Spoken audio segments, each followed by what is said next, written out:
The HOA fined me for controlling their lake's water level, sending me an $875 bill for taking care of a dam I built with my own two hands. The new HOA president accused me of tampering, but her angry letters were just the beginning. While she was busy forging documents, she sent someone to sneak onto my property and do something to the overflow drain, something that would put my elderly neighbor's home directly in the path of a flood. With a monster storm rolling in, I had no choice.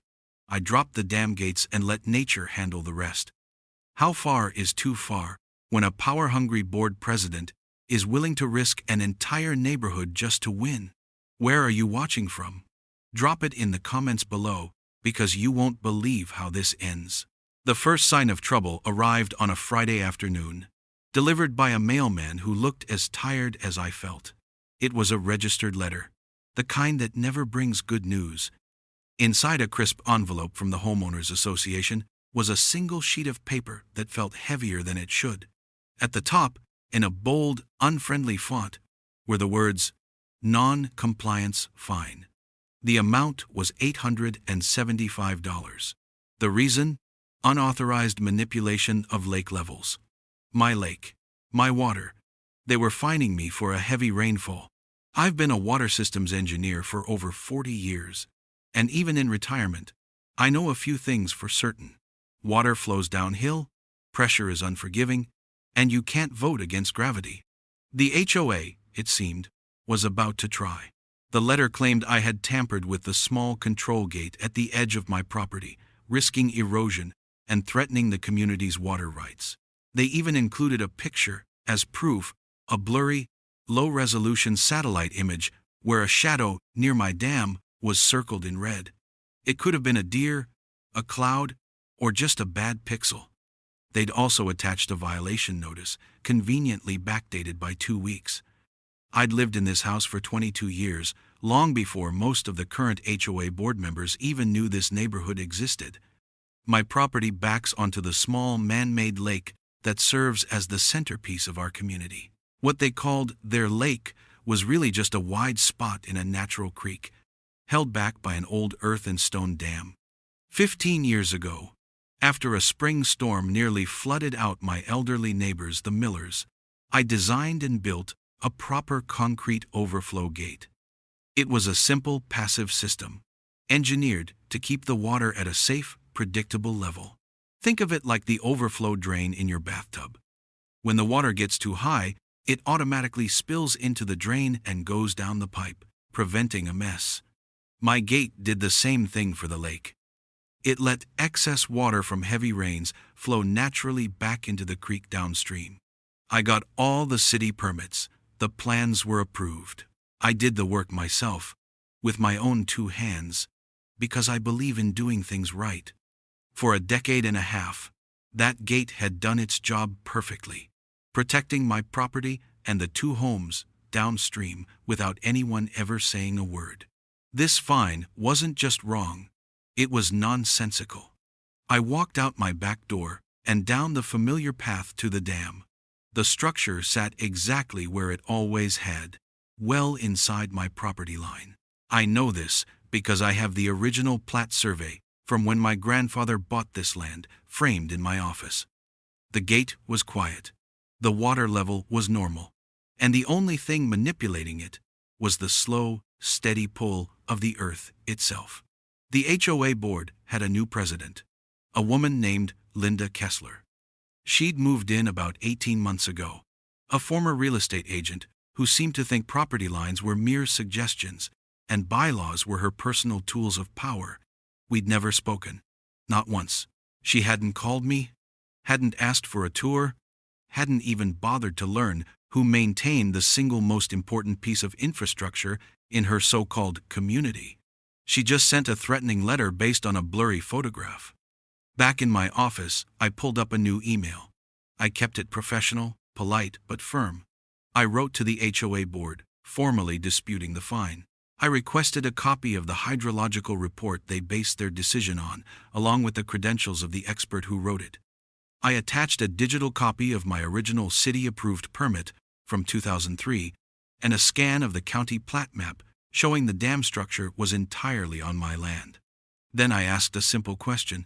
By what authority did they claim control over a private water management system on private property? I hit send and waited. A day passed, then two. By Tuesday, there was still only silence. That's when the anger started to settle in. It wasn't a hot, flashy anger, but a cold, heavy one. This wasn't about the $875. It was about the lie. It was about a person with a little bit of power who decided to invent a problem and point a finger at me to solve it. This was about incompetence dressed up as authority. I knew then this wouldn't be solved with a simple email. This was going to require proof. Hard, undeniable proof. That's when I decided I would document everything. Every email, every phone call, every piece of paper. I'd set up my old trail camera down by the fence line, just in case. What I didn't know then, what I couldn't have possibly guessed, was that I was already too late. Linda Kessler, in her infinite wisdom, had already sent someone to inspect my property, without a warrant, without permission, and without my knowledge. The fight had already come to my doorstep, and I hadn't even heard the knock. By Tuesday morning, the silence from the HOA was louder than any letter they could have sent. It was a calculated silence, the kind that lets you know they think they're in control, but it gave me time to think. And it reminded me about the old trail camera I'd strapped to a pine tree near my back fence line a few days earlier. I hadn't expected to catch anything, but a gut feeling told me to check the memory card anyway. I slid the small card into my computer, and a series of video files popped up. Most were just clips of squirrels and a curious raccoon, but one file, timestamped 11:42 a.m. last Saturday, was different. The video showed my side gate, the one near the woods, creaking open. A man I'd never seen before stepped onto my property. He wore jeans and a dirty baseball cap, and carried a clipboard like it was a shield.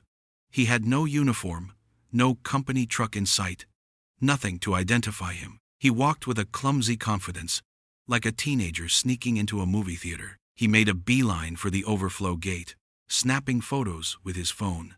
He photographed the control box, the measuring stick I used to gauge water depth, and then he walked over to my little wooden shed. That's when the cold dread began to pool in my stomach. In his right hand he was carrying a pair of bolt cutters. He jiggled the padlock on the shed, shaking the door hard enough to rattle the frame. He didn't get in, but the message was clear. They were looking for something, and they were willing to break in to find it. The whole time, he kept looking over his shoulder toward the main house. He was trespassing, and he knew it. After about 5 minutes, he scurried back out the gate and disappeared. I saved the video to 3 different hard drives. It was Exhibit A. As if on cue, the mailman arrived an hour later with another envelope from the HOA. This one wasn't registered, just stuffed in my mailbox like a pizza flyer. But the contents were far more toxic. The fine had been escalated. They were now demanding $400 for my continued non-compliance. They threatened to place a lien on my home if I didn't pay within 10 days. They claimed my refusal to provide maintenance records for the dam records that didn't exist because I did the work myself forced their hand. But it was the document attached to the back that made my blood run cold. It was a single page, a supposed addendum to my original homeowner agreement from 2008. It granted the HOA full control over the dam and water levels. And at the bottom, clear as day, was a signature. My signature. Or at least, it was supposed to be. It was a forgery, and a bad one at that. The font of the addendum didn't match the original document. My signature was pixelated, clearly scanned from another piece of paper and pasted in. They hadn't even bothered to align it properly on the signature line. This wasn't just a dispute anymore. This was fraud. Linda Kessler hadn't just overstepped her authority. She had committed a crime. My hands were shaking, not from fear, but from a profound sense of betrayal. They were willing to break the law, to invent evidence, just to win an argument. I sent a third email. Short and to the point. I have video evidence of an unauthorized individual on my property. Where is your hydrological permit? And who conducted this illegal inspection? I knew I wouldn't get a real answer. I shut my computer down and drove straight to the county records office. It's an old brick building downtown, filled with the dusty, satisfying smell of old paper. I spent 2 hours with the clerk, pulling every document related to my property. I got certified copies of the original blueprints for the subdivision, the official plat maps showing my property lines in minute detail, and a floodplain zoning map that the city engineers use. Laid out on a large table, the papers told an undeniable story. The dam, the overflow gate, the control box, all of it was located a good 20 feet inside my property line. The HOA had no more legal authority over it than they did over the color of my living room walls. Armed with a thick manila folder of evidence, I went home and made a phone call. I called my oldest friend, Larry Jeffers. Larry spent his entire career as a city engineer before retiring a few years ago. He knows more about water, pipes, and public works than anyone I've ever met. I explained the situation, the fines, the trespassing, and the forged signature. He listened patiently, making a few grunting sounds of disapproval. When I was done, he said, "Doug, you can argue with a fool all day, and all you'll do is get tired. Let's give them something they can't argue with. Numbers." He came over that afternoon. We walked down to the gate together, my folder of maps under my arm. I told him, "I built that gate with my own hands, Larry. Nobody else touched it for 15 years.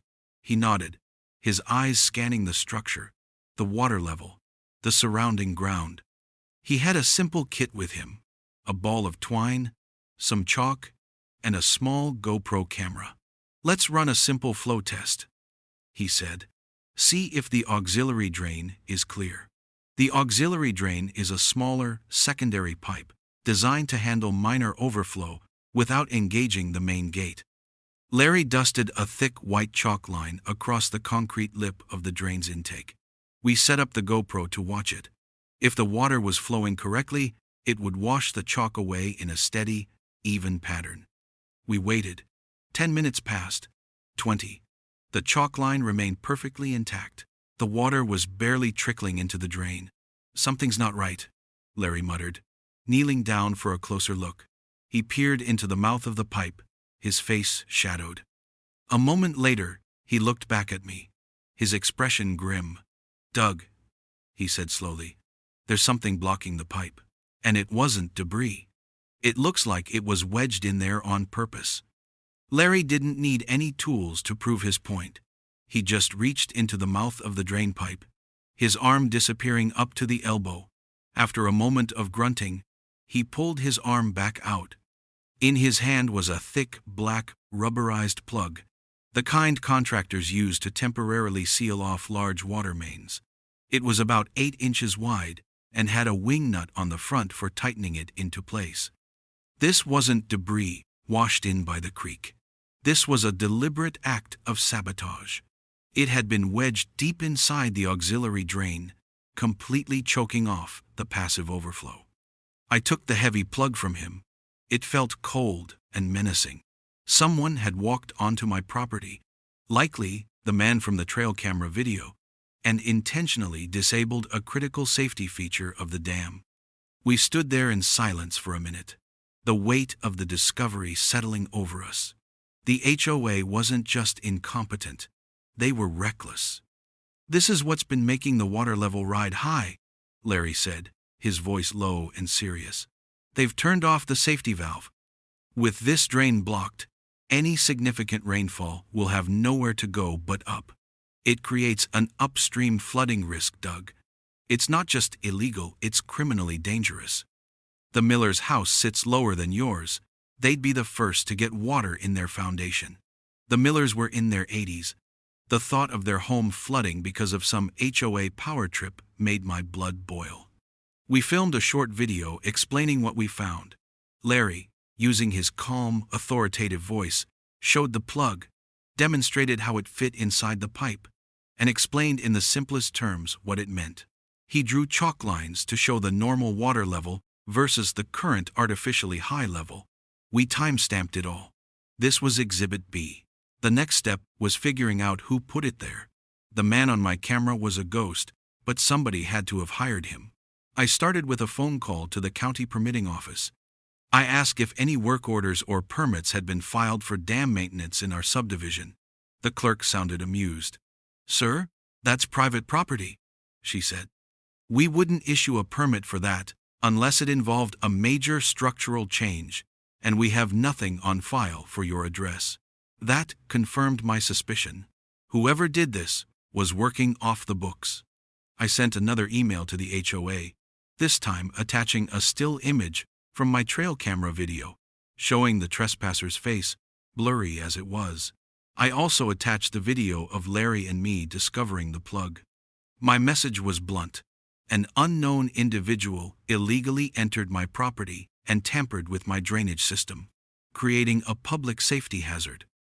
I need the name of the contractor you hired, along with a copy of their license and proof of insurance, immediately.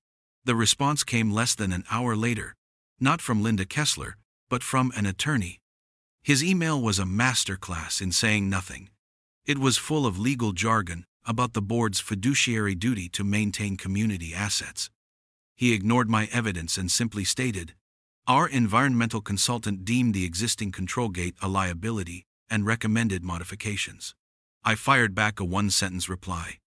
"What is your environmental consultant's name and state license number?" That was on Thursday afternoon. Crickets. Absolute silence. They had no consultant. It was a bluff, and they knew I'd called it. Frustrated but not surprised, I took the next logical step. I drove back to the City Hall and filed a Freedom of Information Act request.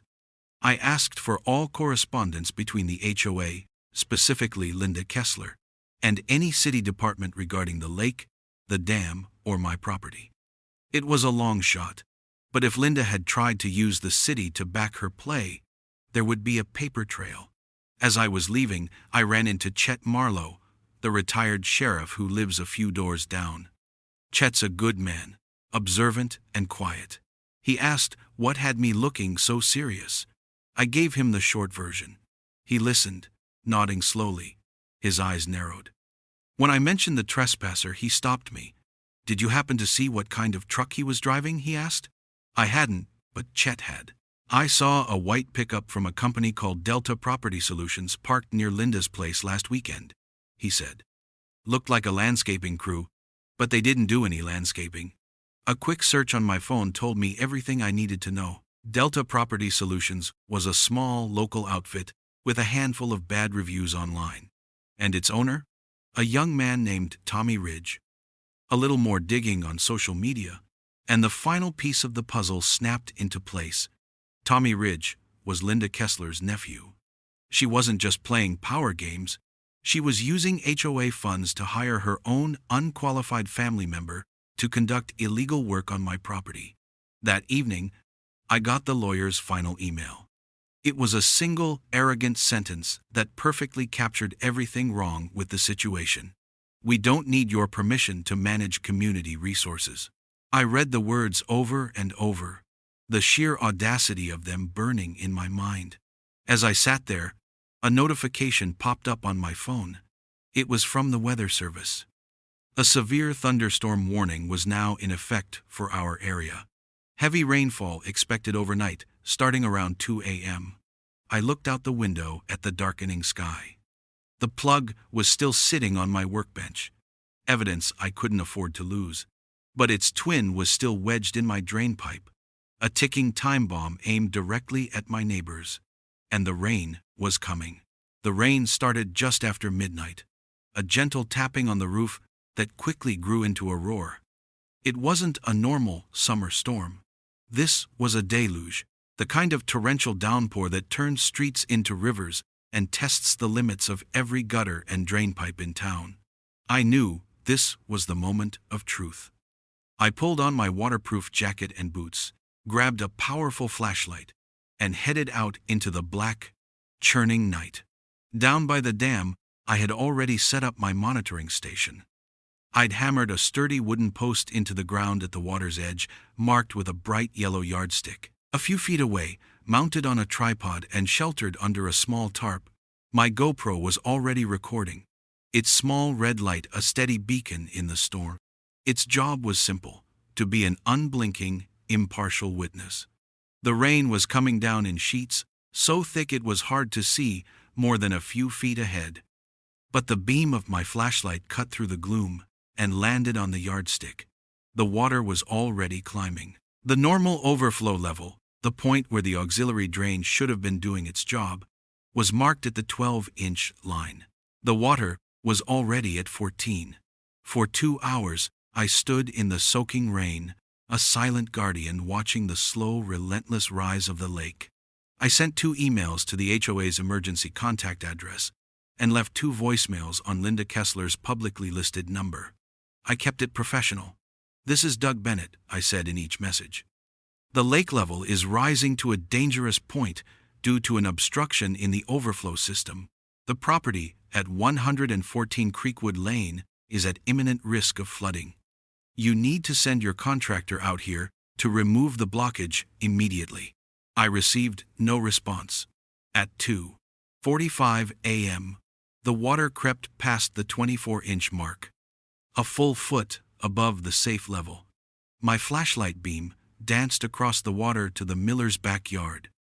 I could see a dark, shimmering pool spreading across their lawn, inching steadily toward the low foundation of their sunroom. My heart sank. This was no longer about fines or property lines. This was about to become a disaster, and the HOA was willfully ignoring it. They messed with nature, and then they lied about it. And now, my elderly neighbors were about to pay the price. I went back inside, dripping water all over the floor, and picked up my phone. My hands were steady. I knew exactly what I had to do. I pressed the record button on my phone's audio app, and then dialed 911. I didn't declare it as a life-threatening emergency, but I made my case in the calmest voice I could manage. "I need to be connected to the on-duty fire marshal," I said. "I'm at 112 Creekwood Lane. I'm reporting a public safety hazard. There is a man-made obstruction in a regulated watercourse that is causing immediate flood risk to an adjacent property with elderly residents." The operator was professional and efficient. Within 15 minutes, a fire department utility truck, lights flashing but siren off, pulled up to my house. 2 firefighters and a man who introduced himself as Captain Davies, the fire marshal, stepped out. I led them through my backyard, my flashlight beam guiding their way. I explained the situation logically, just the facts. I showed them the control gate, the now submerged auxiliary drain, and the water lapping at the 30-inch mark on my yardstick. Then I pointed my light toward the Miller's home. The water was now touching their foundation. Captain Davies didn't need much convincing. He was a man who understood cause and effect. He and his team spent 20 minutes assessing the situation, their powerful flashlights cutting across the churning water. They didn't have the tools to remove the plug themselves, but they had the authority to do what I couldn't. Captain Davies made a call. 20 minutes later, another truck arrived. This one was from the city's public works emergency crew. They had pumps, waders, and heavy-duty tools. Under the direction of the fire marshal, 2 men waded into the dark water. It took them nearly half an hour of wrestling with it, but finally, with a loud sucking sound that I could hear even over the rain, they pulled the rubber plug free. The effect was immediate. A vortex of water began to swirl as the backed-up lake surged into the now unblocked pipe. The pressure was released. I filmed the entire removal, from the moment the city crew arrived to the second the plug was pulled from the water and handed to the fire marshal. Captain Davies inspected it, then looked at me. "You said this was installed deliberately?" he asked. I nodded. He wrote everything down in a small, waterproof notebook. By 4:30 a.m., the rain had softened to a drizzle, and the lake level had already dropped by 6 inches. The immediate danger had passed. Before leaving, Captain Davies handed me a copy of his official incident report. It cited an unauthorized and hazardous obstruction of a regulated watercourse and listed Delta Property Solutions as the likely responsible party based on my testimony and Chet's observation. The HOA got a copy too. The next morning, I received an email from Linda Kessler. It was dripping with false concern and backpedaling. She blamed the incident on a simple miscommunication with her contractor. She claimed my videos and reports were misleading and taken out of context. But it was too late for excuses. I had her nephew trespassing on video, I had her forged signature on a fake document, and now, I had an official citation from the fire department. My receipts were all in a row, and her cheap lies were washing away, just like the chalk line on my drain. The monthly HOA board meeting was held the following week in the sterile, beige community center. It was usually a dull affair, attended by only a handful of the most dedicated residents. But tonight was different. Word had spread. The story of the near flood, the forged document, and the fire marshal's late-night visit had rippled through the neighborhood. When I arrived 15 minutes early, the room was already half full. I wasn't alone. I had brought the miller's eldest son, David, and 2 other neighbors, whose properties bordered the creek downstream. And in my hands, I carried my binder. It was 2 inches thick, meticulously organized, with tabs for every email, every photo, every video transcript, and every official document. It was the complete, undeniable story of Linda Kessler's campaign of lies. I took a seat in the front row, directly facing the long table where the board sat. Linda was there, flanked by her 2 loyal board members and the HOA's attorney. She gave me a tight, forced smile that didn't reach her eyes. She clearly had no idea what was coming. The moment she called the meeting to order, her lawyer leaned over and whispered something to her. She nodded and announced, "Before we begin with public comment, the board needs to move into an executive session to discuss a sensitive legal matter." It was a classic move, a coward's tactic to shut down public discussion. But I was ready. I stood up, my voice calm but firm enough to carry through the room. "Madam President," I said, "according to our own bylaws, Article 4, Section 3, a legal matter can only be moved to executive session if it involves pending litigation. Since I have not filed a lawsuit, any discussion of my property is a public matter for this board." A murmur went through the crowd. The lawyer shot me a glare, but he knew I was right. Chet Marlowe, sitting near the back, gave me a slow, deliberate nod. Defeated, Linda had no choice but to proceed with the public comment period. I was the first to the podium. I placed my binder on the lectern and opened it. I didn't raise my voice. I didn't use inflammatory language. I just told the story, step by step, laying out the facts like an engineer laying out a blueprint. I started with the original engineering of the dam, showing the large, clear copy of the city-approved permit from 15 years ago. I explained how a passive overflow system works, using simple, 5th-grade language. "You can't vote against gravity," I told them. "Water will always seek its own level." Then, I moved to the illegal inspection. I showed them a large printout of the time-stamped still from my trail camera, showing Tommy Ridge, her nephew, on my property with bolt cutters in his hand. "This man entered my land without permission," I said, looking directly at Linda. "He was not invited. He had no warrant. He was trespassing." Next came the forgery. I put the fake 2008 addendum on an overhead projector, right next to a certified copy of the real document. The differences were obvious to everyone. The mismatched font, the crooked, scanned signature. "This document is a fraud," I stated plainly. "And presenting it as an official record to levy fines is a crime." I could see Linda shifting uncomfortably in her seat, her face growing pale. The attorney was scribbling furiously on a legal pad. But I wasn't done.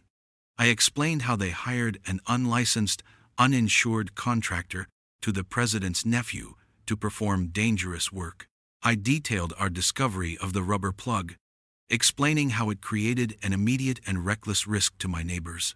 At that point, David Miller stood up from his seat. "My parents are 86 and 83 years old," he said, his voice thick with emotion. "If Mr. Bennett hadn't acted, they could have been trapped in a flooded house. This isn't about rules. It's about basic human decency." Finally, I got to the storm. I dimmed the lights and played a short 1-minute clip from the GoPro video. The footage was stark and dramatic. It showed the relentless rain, the yardstick slowly being swallowed by the rising black water, and the timestamp in the corner ticking past 2:30 a.m. The room was dead silent. You could feel the tension, the collective intake of breath as my neighbors realized how close to a real disaster they had come. The lawyer stood up abruptly. "This is a biased and misleading presentation," he stammered. "We object to—" He didn't get to finish. From the back of the room, Chet Marlowe's deep voice cut through the air. "Let him finish," he said. It wasn't a request. It was an order. The lawyer, a man half Chet's age and a quarter of his presence, immediately sat back down. I turned the lights back on. For my closing, I displayed the certified county plat map on the projector. I had used a red marker to highlight my property line. The entire dam and control structure were clearly, indisputably on my land. "This has never been about lake levels or maintenance," I said. My eyes locked on Linda Kessler. "This was about power. It was about control. But you made a critical mistake." I paused, letting the words hang in the air. "I didn't touch your lake," I said, my voice dropping to a quiet final note. "You tampered with mine." The room erupted. It wasn't just applause. It was a wave of righteous anger and relief. Dozens of my neighbors were on their feet, clapping, nodding, and looking at Linda with undisguised contempt. Her carefully constructed facade had crumbled. The bully had been exposed. I packed up my binder, gave a small nod to Chet, and walked back to my seat. My part was done. I had filed a formal complaint with the county ombudsman's office that morning. And Linda's nephew? His business license was now officially flagged for review by the state. The truth was out, and now the system would be forced to handle the rest. I thought the public meeting would be the end of it. I had presented my evidence, my neighbors had voiced their support, and Linda Kessler had been publicly humiliated. I expected a quiet retreat, a grudging apology. Maybe the fines would just disappear from my account. I underestimated the desperation of a petty tyrant backed into a corner. On the Sunday morning after the meeting, my new security camera sent an alert to my phone. I had installed it on the shed, aimed directly at the overflow gate. The live feed showed two men I didn't recognize standing at the control box.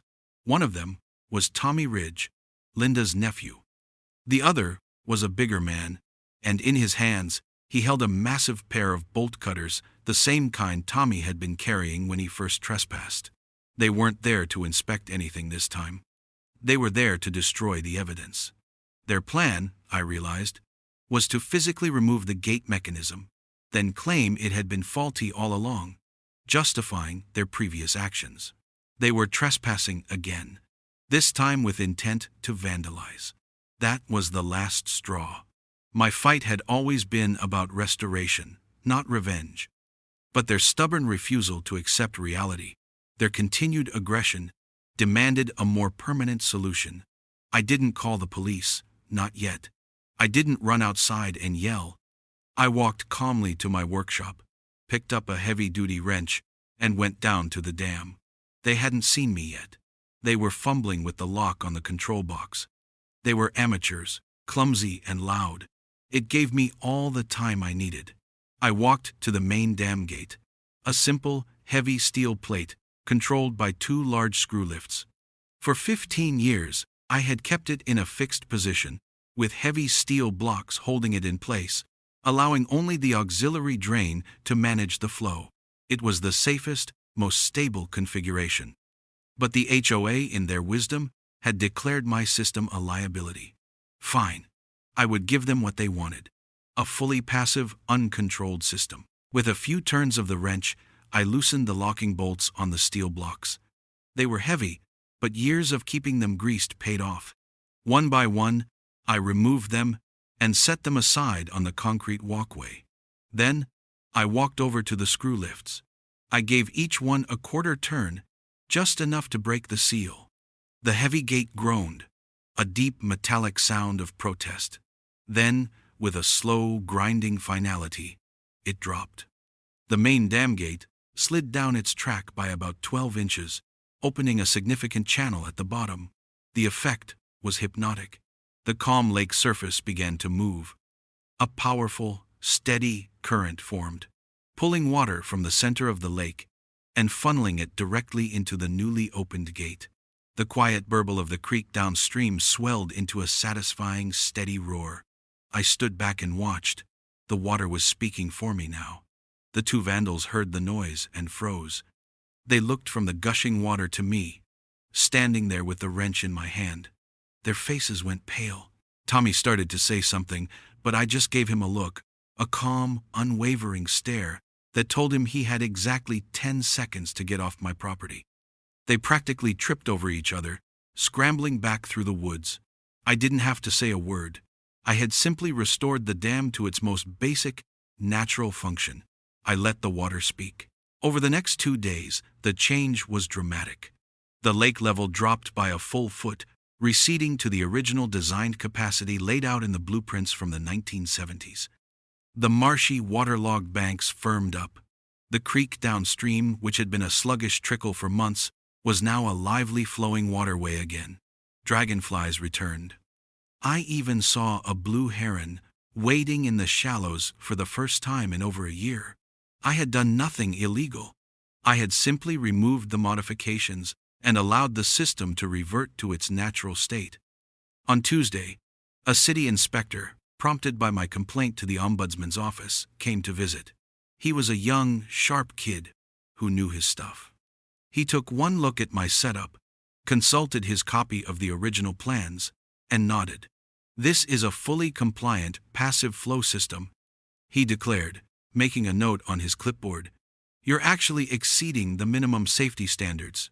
He issued me a certificate of compliance on the spot. Of course, the HOA's lawyer sent me a cease and desist letter the very next day. They threatened immediate legal action if I didn't restore the community's water asset to its previous level. It was laughable.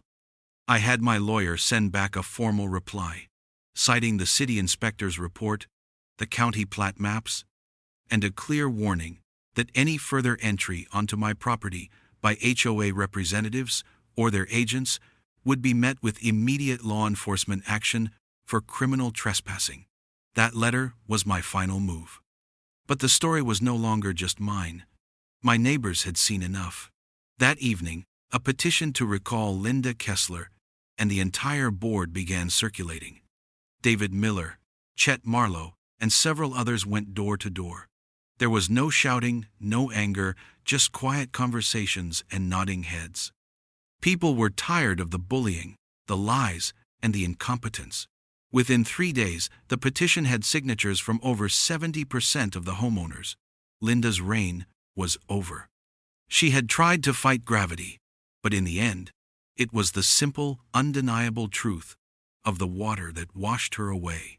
The HOA called a special meeting 2 weeks after my encounter with Tommy at the dam.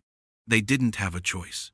The recall petition was a loaded gun pointed at their heads, and the county ombudsman's office was now formally investigating my complaint, which included allegations of fraud and reckless endangerment. This time, the community center was packed. There wasn't a single empty chair, and people were standing along the back wall. The atmosphere wasn't angry anymore. It was expectant. They had come to witness the end of an era. Linda Kessler sat at the center of the board table, but she looked smaller, diminished. The polished confidence she wore like a blazer was gone, replaced by a brittle, exhausted tension. She began the meeting by reading from a prepared statement, her voice flat and devoid of emotion. She announced that due to unforeseen health concerns and increasing time constraints, she was officially resigning as president and as a member of the board, effective immediately. There was no applause, just a low, collective murmur of satisfaction. One by one, her 2 loyal board members followed suit, mumbling similar excuses about personal commitments. It was a clean sweep. The old guard was out. An interim board was quickly nominated, consisting of Chet Marlowe, a retired accountant named Helen, and a young mother who was also a paralegal. Their first order of business was a single motion, read aloud by Chet in his steady, no-nonsense voice. The motion called for 3 actions. First, to rescind all fines levied against me and expunge them from the record. Second, to issue a formal, public apology for the board's reckless actions and false accusations. And third, to reimburse me for the $400 I had spent on legal consultations to defend my property rights. The motion passed unanimously. A week later, a check arrived in my mailbox, along with a short, formally worded letter of apology signed by the new board members. I looked at the check for a long time. It was never about the money. It was about the principle of the thing. It was about the truth. The next morning, I drove down to the local volunteer fire department, the same one that had dispatched Captain Davies and his crew on that rainy night. I endorsed the check and handed it to the fire chief, a man with a kind face and tired eyes. "This is for you guys," I told him. "Maybe it can help buy a new hose or some better rain gear." He shook my hand firmly, a silent understanding passing between us. That felt like the real victory. It was turning their bad faith into something good for the community. The whole ordeal left its mark, but in a practical way. My little wooden shed by the dam looks a bit different now. It has a high-definition security camera mounted under the eave, its unblinking eye covering every approach. I installed solar-powered motion sensor lights on all sides, the kind that snap on with blinding intensity at the slightest movement. The old trail camera is still strapped to its pine tree, a silent secondary witness. I even upgraded the padlock to a heavy, case-hardened steel model that would laugh at bolt cutters. It's a bit of an ironclad fortress now, but it brings me peace of mind. Things are quieter in the neighborhood. The new board operates with a quiet competence. They communicate. They listen. They respect property lines. Tommy Ridge's company, Delta Property Solutions, is no longer on the HOA's approved vendor list. Last I heard, the state was still reviewing his business license for operating without proper insurance. As for Linda, she put her house on the market a month after she resigned. It sold quickly. I see her sometimes at the grocery store. We don't speak. We just nod. 2 strangers who share a story that only one of us is willing to remember accurately. Sometimes, late in the evening, I'll walk down to the dam. The water level is steady now, held in perfect balance by the design I created all those years ago. The creek flows freely, and the sound of the moving water is a constant, gentle reminder that nature, like truth, will always find its own way. My fight wasn't loud or flashy. I didn't need to yell or scream. I just needed to be patient, meticulous, and unwilling to back down when I knew I was right. I just needed to let the water speak. And in the end, its voice was the only one that mattered.